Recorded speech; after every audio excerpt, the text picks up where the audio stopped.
కొంతమంది భర్తలు ఏమనుకుంటారు మగవాళ్ళు, అన్నీ సమకూరుస్తున్నాం గదా! ఇంకీళ్ళకి ఏమి లోటు చేశామని ఈళ్ళు అసల హ్యాపీగా ఉండరు. అన్నీ చెయ్యరు, చక్కదిద్దరు ఇంట్లో.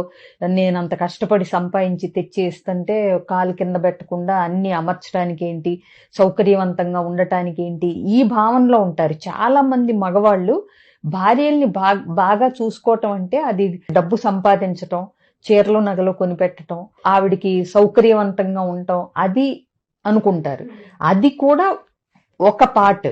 బట్ ఆవిడ చెప్పేది విందాం, ఆవిడ ముచ్చట్లు చెప్తున్నప్పుడు కాసేపు ఓపికగా విందాం, ఆవిడ బాధలు ఏదన్నా చెప్తున్నప్పుడు, అన్‌హ్యాపీనెస్‌ని ఎక్స్‌ప్రెస్ చేస్తున్నప్పుడు కాసేపు విందాము, టైం స్పెండ్ చేద్దాము, తన బాధేంటో అసలు కనుక్కుందాము, డల్‌గా ఉంటే ఎందుకుందో కనుక్కుందాము. ఈ ధ్యాస చాలా మందికుండదు.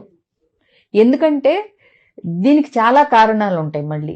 చిన్నప్పుడు ఆళ్ళమ్మ ఎఫిషియెంట్‌గా అవ్వటము, లేదంటే ఆవిడ వీళ్ళకి కనిపిస్తూ బాధపడకుండా ఉండటం, అన్నీ ఒంటి చేత్తో చక్కబెట్టేసుకురావటం. ఇలాంటివి చూసి కూడా ఏంటంటే, మా అమ్మ అలా చేసుకుంది గదా! అలాగే చేసుకుంటారు అందరూ అనే అపోహలో కొంతమందుంటారు. కొంతమంది ఈగోయిస్టిక్‌గా ఉంటారు.